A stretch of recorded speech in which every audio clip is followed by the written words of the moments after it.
अगर आप गांव में रहते हैं और हर दिन 32 रुपए खर्च करते हैं तो आप गरीब नहीं हैं, और अगर आप शहर में रहते हैं तो दिन भर में 47 रुपए खर्च करने का मतलब है कि जनाब आप गरीब तो बिल्कुल ही नहीं हैं। ये हम नहीं कह रहे, ये कहना है देश में गरीबी के आकलन के लिए बनी रंगराजन समिति का। नई गरीबी रेखा तय करने के लिए सी रंगराजन की अगुवाई में बनी कमेटी ने मोदी सरकार को सौंपी रिपोर्ट में ये बातें कही हैं। कमेटी ने सरकार से सिफारिश की है कि रोजाना शहरों में 47 रुपए और गांवों में 32 रुपए से कम खर्च करने वालों को ही गरीब माना जाए।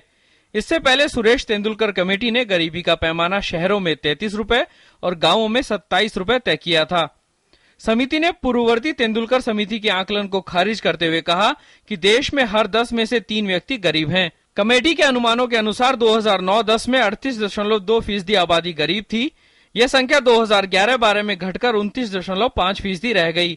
इसके विपरीत तेंदुलकर कमेटी ने 2009-10 में गरीबों की आबादी 29.8% और 2011-12 में 21.9% मानी थी।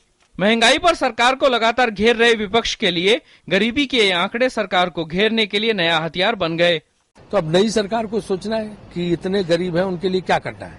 तो रंगराजन कमेटी की रिपोर्ट के आधार पर नई सरकार को निर्णय लेना है। पिछली सरकार थी कांग्रेस पार्टी के नेतृत्व में यूपीए की, तो जो पहले जो कमेटी की रिपोर्ट आई थी तो उन्होंने कुछ और फिगर दिए थे गांवों के और कस्बों के जो है, और अभी जो रिपोर्ट आई है रंगराजन की तो उन्होंने अलग रिपोर्ट दी है। ये केवल गरीबों के साथ मजाक हो रहा है। सरकार से ये मांग होगी कि इस आंकड़ों को असलियत के साथ जोड़े और जोड़कर जो भी कार्यक्रम सरकार को करनी होगी उसके आधार पर ही इसको तय किया जाए।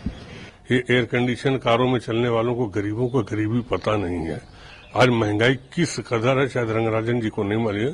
हम इस रिपोर्ट को पूर्णतः खारिज करते हैं। दरअसल गरीबी के आंकड़े के बारे में तेंदुलकर कमेटी की जो रिपोर्ट मनमोहन सरकार के तहत आई थी उसकी भारी आलोचना हुई थी। उस समय इन अनुमानों के आधार पर सितंबर 2011 में सरकार ने सुप्रीम कोर्ट में दाखिल एक हलफनामे में कहा था कि शहरी क्षेत्र में प्रति व्यक्ति रोजाना 33 रुपए और ग्रामीण क्षेत्रों में प्रति व्यक्ति रोजाना 27 रुपए खर्च करने वाले परिवारों को गरीबी रेखा से ऊपर माना जाए। इसके बाद प्रधानमंत्री के आर्थिक सलाहकार परिषद के चेयरमैन सी रंगराजन की अध्यक्षता में कमेटी बनाकर तेंदुलकर कमेटी के आकलनों की समीक्षा की जिम्मेदारी दी गई थी। अब रंगराजन कमेटी ने तेंदुलकर कमेटी का आकलन खारिज कर दिया है। अब बीजेपी ने इस रिपोर्ट के आधार पर पिछली कांग्रेस सरकार पर हमला बोला है। देखिए, ये बात तो सही है, इन पिछले 10 सालों में गरीबी बढ़ी है, बेरोजगारी बढ़ी है और देश बदहाली के कगार के रास्ते पर चढ़ा है। लेकिन हमें पूरा विश्वास है कि नरेंद्र मोदी जी की सरकार इन तमाम चुनौतियों पर सफलता पाएगी। एक तरफ संसद से लेकर सड़क तक महंगाई को लेकर हाय तौबा मची है, वहीं दूसरी ओर गरीबी के पैमाने और उसकी संख्या ने इस पूरे मामले को नया रंग दे दिया है।